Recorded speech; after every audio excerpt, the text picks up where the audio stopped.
Hey guys, and welcome back to Fringe Friday. I am Carmen. Today we are watching season 1, episode 13 of Fringe. I cannot believe that we've gotten this far, and I know I say that every time, but it's crazy. And I also have a very strong desire to marathon everything, so I'm trying to refrain. But last time we had more of Sanford Harris frustrating me to no end, but we had broils sticking up for our girl Olivia, and I am growing to very much like him, so he just keeps climbing in my, every time he tells Sanford Harris off, he just climbs in my book, I live for it. We also had Walter getting to put some demons to rest by talking to Grams from Dawson's Creek. No, but he talked to the lab assistant, I think her name is Carla, his mother, who just wanted to share some stories and make me cry. But it was a nice moment of, I think, resolution for Walter, where hopefully they can both move forward from this tragic event that defines both of their pasts. We also had a little bit of flirtation from Olivia's sister and Peter, which I did not like, so we're skipping right over. And I don't know why I always tell you guys this. You know what happened. I know what happened. Let's get right into this episode and see what happens now. Avoid capture. Seems dangerous. You should put keys on your back. Excuse me? It's an old wives' tale to stop the bloody nose. Yeah. Actually, I tried it once. It doesn't work. It's all bull. Something horrible's gonna happen, isn't it? Why? That was such a weird thing to do, to check his teeth.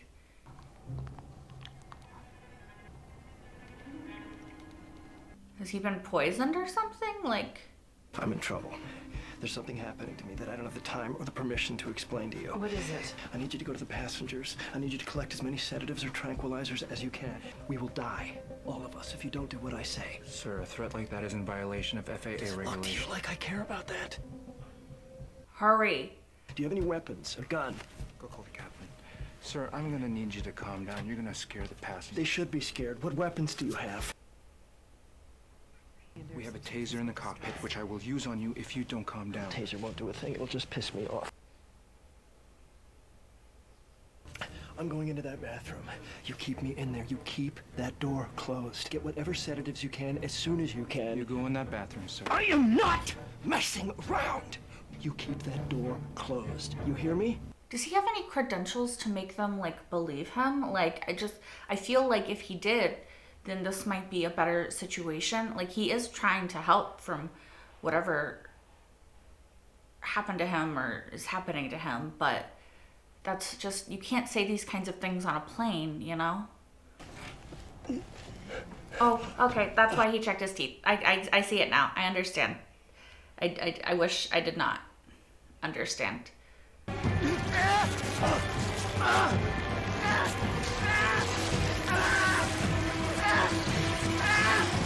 Is he like a fucking human porcupine? He just got quiet. Keep Maybe him. he passed out. Keep. I mean, why y'all not listen to him? I mean, I understand why they didn't listen to him, but he tried so hard to whatever is happening to him to help them to stop it, and they just. Again, I understand. It's frustrating because he did try. What is this? Is this Mom's? This isn't Mom's. No, it's from John. Your partner, John? Yeah. You told me that you guys were... He asked you to marry him? No.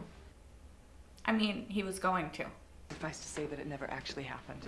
I am your sister, and I have told you every excruciating detail of my failed marriage. There's nothing... He was a traitor.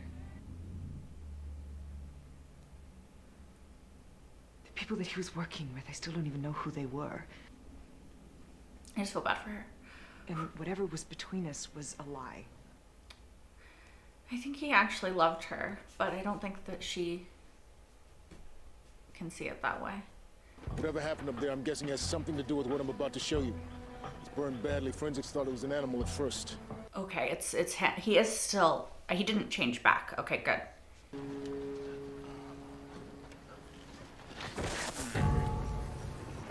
I will say this. Our friend here didn't start out this way. Yeah, I mean, they're not gonna let that on a plane. The pilot tried to bring it in for an emergency landing. The landing gear failed to engage. Does she know him? Let's see there. The way this thing works. Works. What it does to you. It's a horror show. John Scott. It's a horror show, John. Yeah. I think this is our guy. Marshall Bowman. We need to pull everything we can find on him. How can you know that? Call it my gut. Your gut. So someone dosed him. I don't think he dosed himself. What? There's What? something hard inside here. One of those little glass disc thingies? Unless a tumor is made of glass. It's one of those data thingies, right? He outdid himself this time. He was in the restaurant. Daniel Hicks. He owns an import-export company based in Chelsea. He's the guy that Marshall Bowman was flying in to meet. Are you gonna tell him how you know? It's your gut again? What's going on, Liv? I think you can trust him. I trust Charlie. Okay, this is gonna sound insane, so let's just put it in the category of crazy things happen in Walter Bishop's lab. Okay. John Scott and I shared consciousness. Some of his memories are still in my head, His memories. and sometimes I get flashes. Yeah. And in one of these flashes, I saw him with Marshall Bowman Yep. and this guy, Mm-hmm. Hicks. I think they were all working together. I believe so as well. Trust her. Trust her. Trust her. Yeah? Bring him in. Yeah? That's it? Despite the 1,000 questions I have in my head right now, I'm gonna bite my tongue. I trust him. He just... Okay. Okay, I think it's okay. Yeah, Walter seems to think that he was dosed with some kind of designer virus. So it was intentional.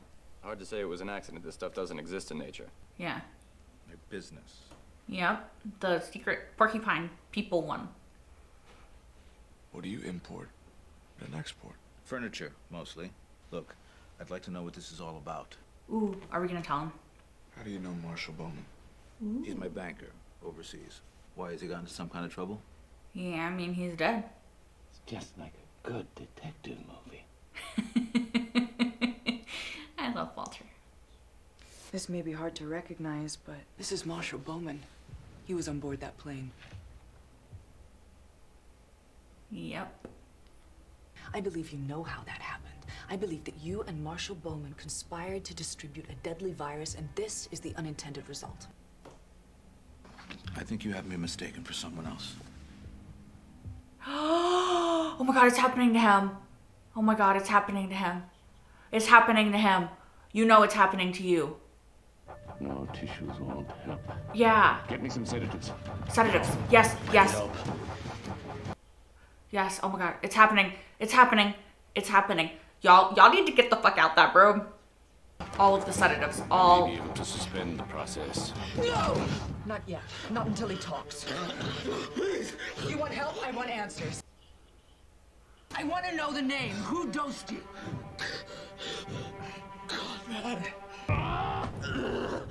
Oh, I don't think that's working. Olivia is fucking savage. She was like, I'm not fucking helping you. Girl! Damn! The good news is that I have already synthesized a preliminary sample of an antidote. Yay. Oh shit, it could be Cut in open his his hand. What? I want to see if there's a disc in it, like Bowman's. Yeah, Peter, I'm with you. I'm a little worried about her. We've seen one of these before. Did the NSA ever determine what it was for? A data storage device. Nina Sharp. I want authorization to exhume John Scott's body. John Scott. I think he may have one of these on him, too. I think he was working with Bowman and Hicks. He's that massive dynamic, though. He's not buried. Does he know? You can't dig up John Scott's body and let the disc. Because he's not It buried. didn't go to the NSA. Nina Sharp. He's gonna tell her. Massive dynamic. One of the advantages of being the Defense Department's biggest contractor is the massive dynamic has money to develop technologies generations beyond that of the U.S. government. Okay, so he does know about this. For what it's worth, it was not my decision to keep this from you. I did not know if Broyles knew about this, but he does. This is news to me. Yeah. But the small amount of information we were able to gather seems to implicate Agent Scott as part of a bioterrorist cell. There were also references to a Conrad. We believe he's a scientist. So a plane full of people are dead, and our best lead is a chemist whose name we don't even know. It gets worse. It gets worse? 3 hours ago, French intelligence relayed to D.C. that an informant of theirs claims a major weapon sale is about to go down in Chicago. However, what the informant wasn't able to say is exactly where or when the sale is. Of course he doesn't know any specifics. If I'm right and John was working with these guys, then he has the answer in his memory, which... She wants to go in the tank again. Tell Walter to prep the tank. I'm going back in. Girl, you gotta stop this. You can't keep doing this. This is not safe. This is not advised. This is the opposite of those things. One. That's the hotel they were at in episode 1. Damn, that's not safe. He's looking at her. He is looking at her.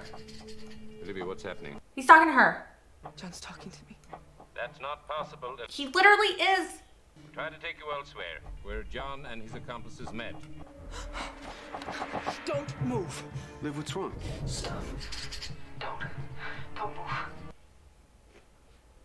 I'm gonna ask you a question. You're gonna give me the answer. You were working with a man named Conrad. I want to know who he is and who he's planning on selling it to. Liv, put the gun. Stop lying to me, John. I know that you were part of a terrorist cell. We have your partner in custody. Liv. No! What just happened? Girl, you shot him. Can you hear me? Olivia? Girl, where you at? Olivia.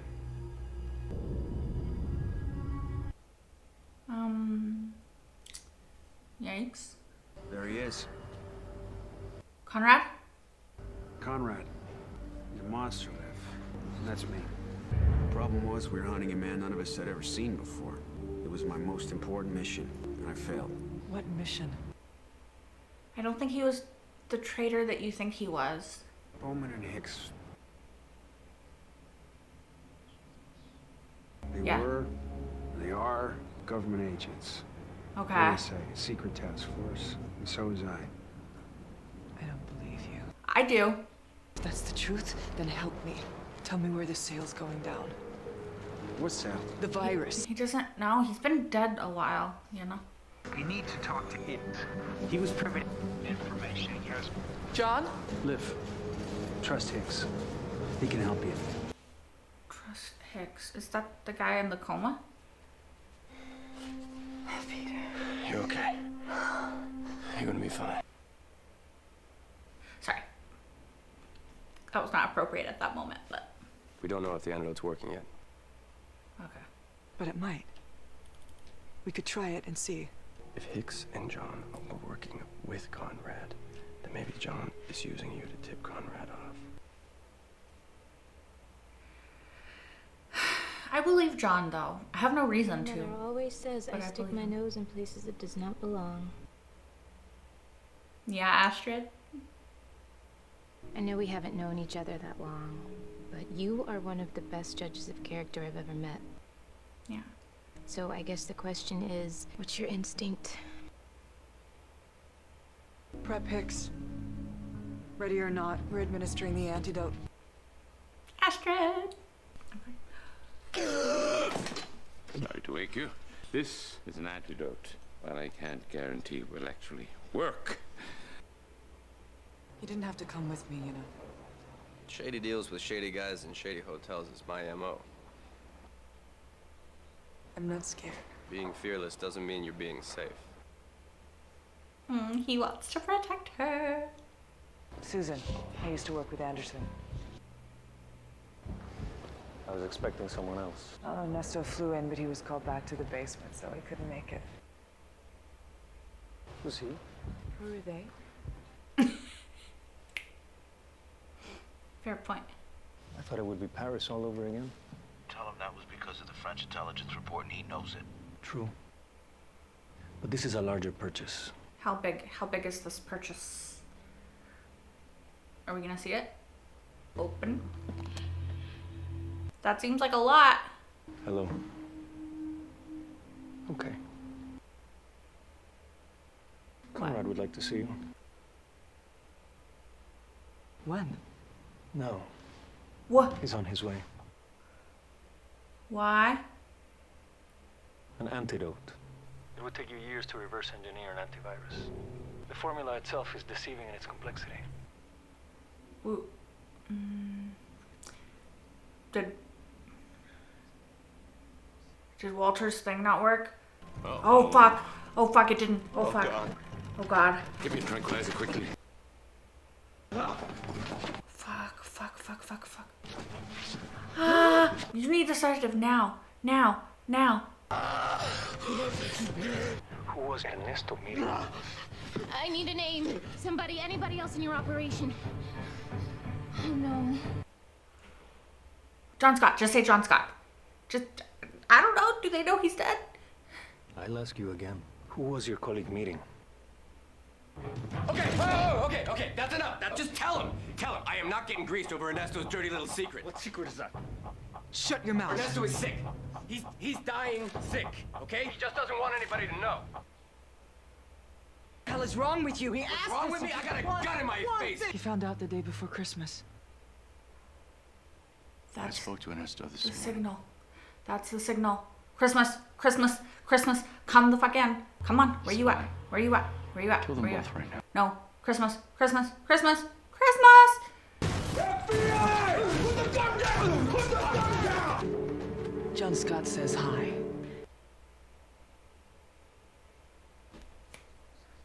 He's been manufacturing biological weapons and distributing them on the black market for years. They got him. And you caught him. Yes. Go, I Olivia. would think you could at least let yourself crack a smile about it. Despite the successful outcome of this case, John Scott's status remains the same. As far as this department is concerned, he was a traitor. That's all right. I know the truth, and that's enough.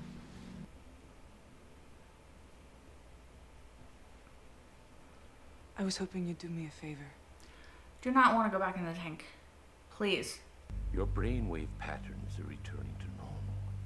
Your mind is finally succeeding in purging itself of Agent Scott. Then we need to do this now. Girl.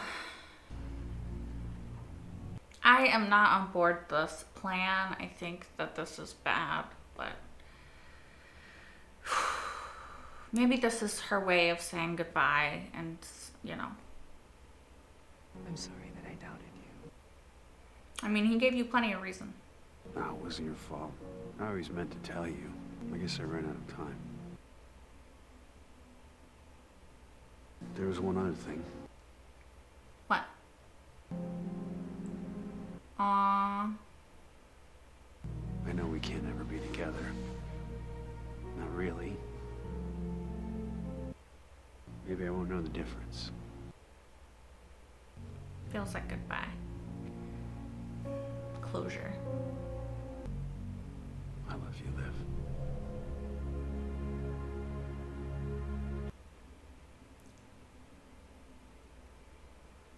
No, he really is gone. I love you too.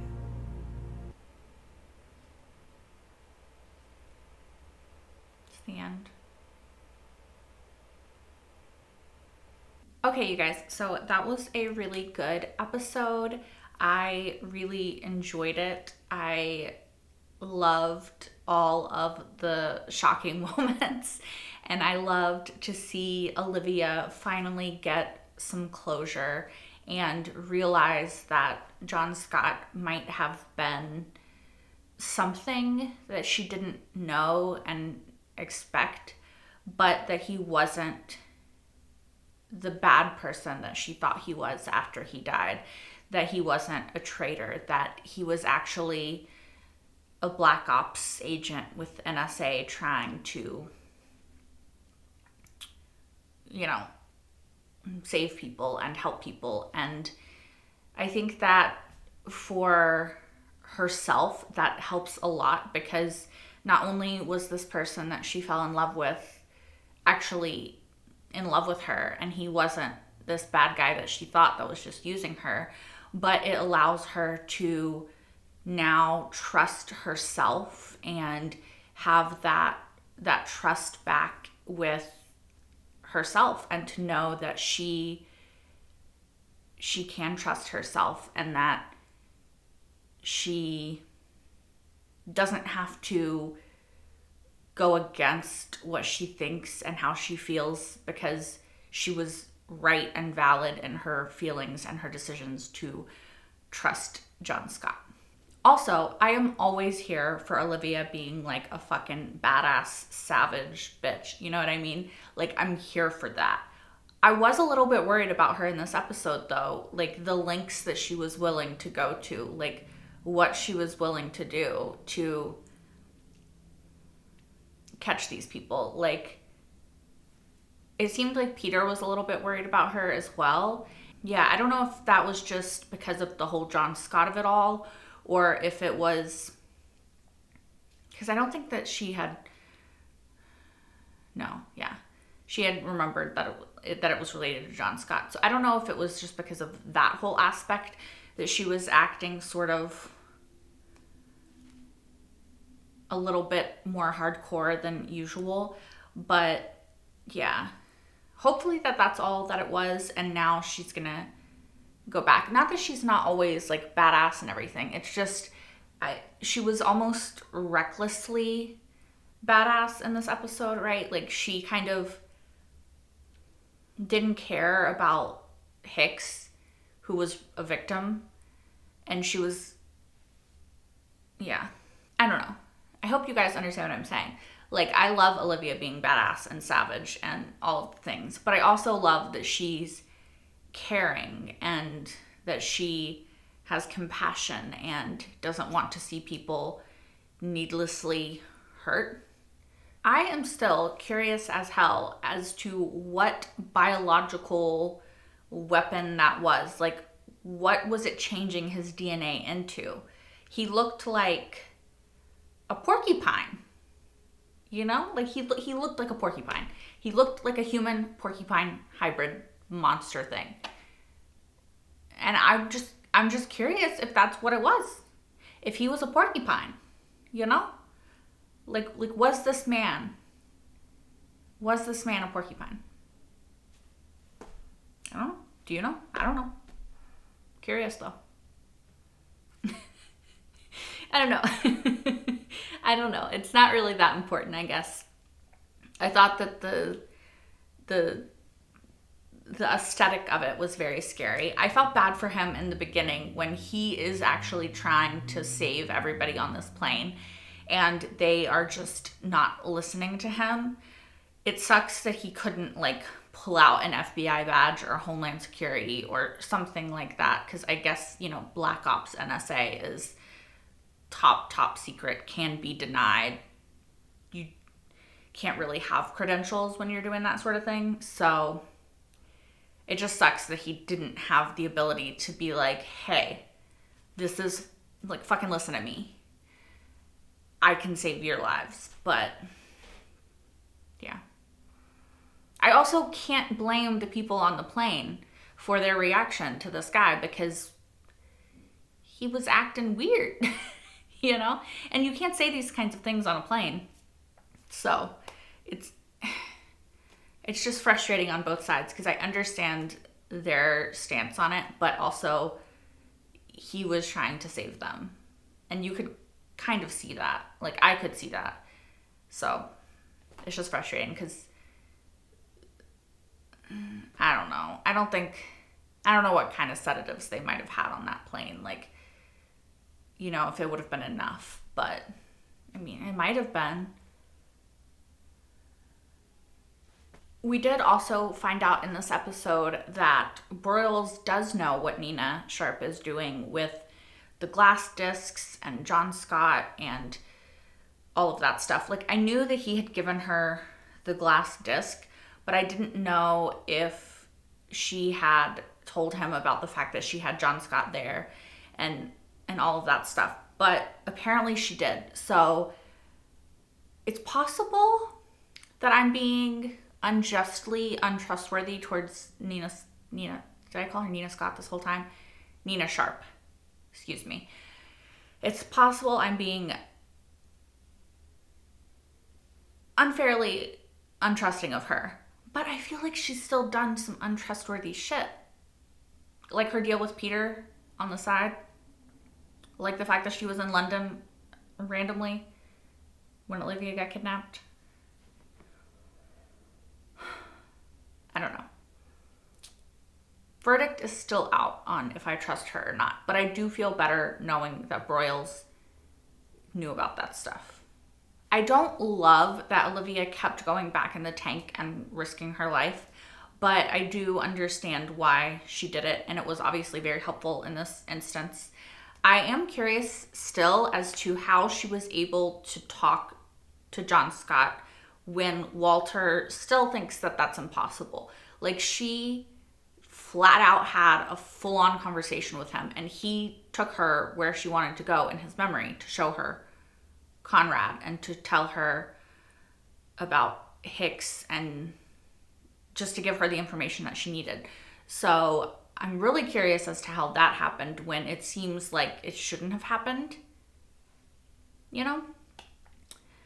And I am glad overall that she was able to go back in one final time and get the closure that she needs to move forward, like I talked about already. But my girl is being reckless, and it scares me sometimes, you know.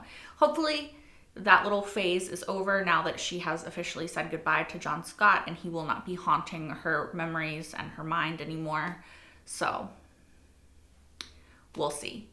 I'm kind of still like iffy on if he's actually going to be fully gone, but this did very much feel like a goodbye. So I'm going to trust that and just hope that she's okay. Like I said, I'm really glad that she's able to understand now that he did love her and that she can at least take some comfort in that. Also, you guys, this is a tiny fact, but I realized that I have forgotten to keep looking for the Observer in the episodes. And like, I realized that like halfway through the episode, so I don't know if I missed him and he was in this episode. I don't know if he's been in the past few episodes. I totally forgot about him. Like, unobservant me. Like, I can't believe I forgot. But I forgot at some point to look for him. And I just haven't been. Also, I have no idea if this is in any way relevant, but the first flight was 627 and this flight is 718. And I don't know if I'm supposed to keep remembering these numbers for some purpose, but I'm going to try to remember the numbers for a purpose. Well, I'm going to try to remember the numbers, and then maybe later there will be a purpose to me remembering this. If not, I don't know. I'm trying. I don't know what I'm supposed to observe and what I'm not supposed to observe in this show. And yeah, so I'm just trying to observe everything, and we'll see if any of it is going to come to fruition at some point. Anyway, you guys, I think that is all that I have to ramble on about in this episode. Thank you guys so much for watching. As always, if you want, you can like, comment, and subscribe. If you aren't already, please do comment, because I love reading your comments. I love trying to respond to you guys. Sometimes I forget, but I do always read the comments. So thank you guys so much. If you're one of the people that comments, it makes me happy, and I see what you're saying. You can also watch the next episode of Fringe right now, or my reaction to the next episode of Fringe right now over on Patreon, as well as my entire reaction to this episode. That is linked in the description down below. I am done though. So I will see you guys next time for more Fringe. Until then, bye guys.